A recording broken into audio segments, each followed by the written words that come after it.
Bueno, este es otro caso también muy interesante. Ella se llamaba Josefa Romero, porque ya falleció hace algún tiempo. Además, se da la circunstancia de que Josefa era familiar, creo que tía segunda, de Carlos Fernández, el investigador que habéis visto antes, ¿no?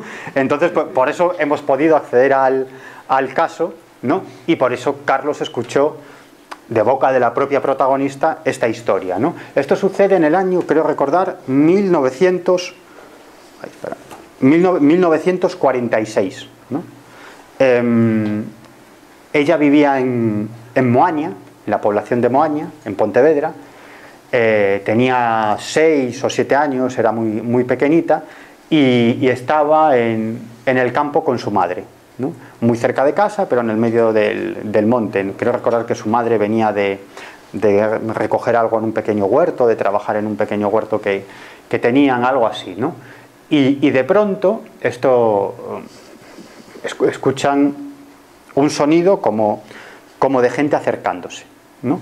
Y lo que observan pues son unos tipos ensotanados que se desplazan muy cerca de donde se encuentran ellas, van hacia ellas, ¿no? También lo mismo, ¿no? Parece que no caminan, como si se estuvieran desplazando, ¿no? Y al final de esa comitiva de ensotanados ven a una vecina de la aldea, pero una vecina que está viva, ¿no? Bueno, ella cuenta que la madre le decía: no mires, niña, no mires, ¿no? No mires, niña, no mires, ¿no? Y tal. La madre estaba muy asustada, como muerta de miedo, y la agarraba para que la niña no mirara, ¿no? Pero ya miraba, ¿no? Y vio a esa vecina, ¿no? Y le dijo a la madre: ¿qué hace fulanita con estos frailes? ¿Qué hace? No es fulanita, tú tranquila, no pasa nada, no pasa nada. La madre muerta de miedo, ¿no? Y efectivamente a la mañana siguiente se encuentran a fulanita, ¿no? Tan normal, ¿no? Y al día siguiente, mientras estaba trabajando en la tierra, hay una tormenta, le cae un rayo y la mata. A los 2 días. Después de ver a esa vecina, al final de esa comitiva espectral. Bueno, este es un caso también muy interesante, muy interesante. Esto sucedió hace algunos años, creo recordar, año 2007, en una localidad de Huelva que se llama Membrillo Bajo, ¿no? Que es una especie de pueblo abandonado, ¿no? Y él y un grupo de personas, José Manuel y un grupo de personas, son aficionados a la radiestesia, sabéis, al péndulo, ¿no? Y estaban allí practicando con el péndulo, ¿no? Y entonces suceden, bueno, una serie de cosas extrañas, ¿no? Como por ejemplo que empiezan a oler, ¿no? El típico olor a cirio, ¿no? Huelen un cirio, ¿no? Como si alguien estuviera quemando cirios, ¿no? A su lado, y cada vez era más potente esa sensación. Y dice que incluso, que eran un grupo bastante amplio de personas, llegan a separarse como haciendo un pasillo, ¿no? Para que eso, lo que fuese, pasara entre ellos, ¿no? Pero no veían absolutamente nada, ¿no? Y así echaron un buen rato, ¿no? Estuvieron bastante tiempo así, ¿no?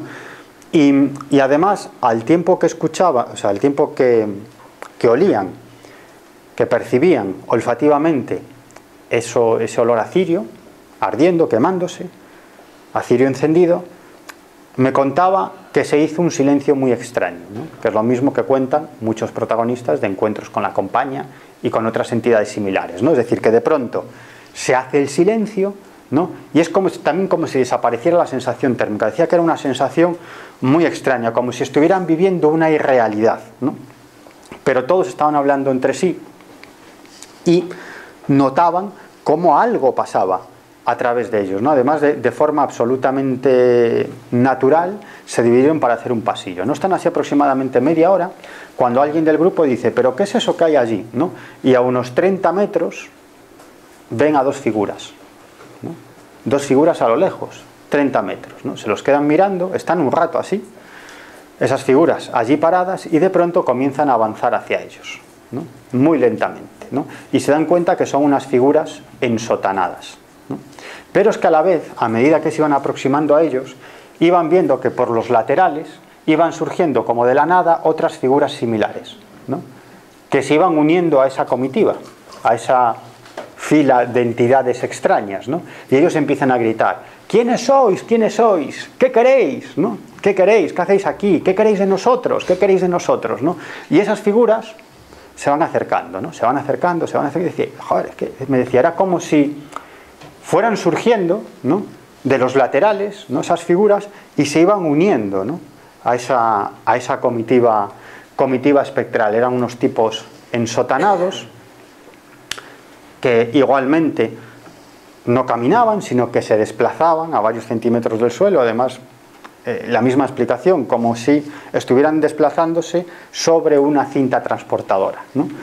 Y dice que nada, ya los tenían muy cerca, nada, decía a unos metros, algunos se echaban para atrás, otros gritaban, ¿no? Y en ese momento desaparece esa visión, pero el olor a cirio se hace todavía más fuerte, ¿no? Y perciben cómo esa comitiva, ahora invisible, pasaba a través de ellos, ¿no? Cómo ese olor pasaba, y a medida que iba desapareciendo ese olor, iba volviendo la realidad. Y finalmente desaparece ese olor a cirio y vuelve la realidad, ¿no? Y se vuelven otra vez los sonidos ambiente, vuelve otra vez la sensación térmica, etcétera, etcétera, etcétera, ¿no?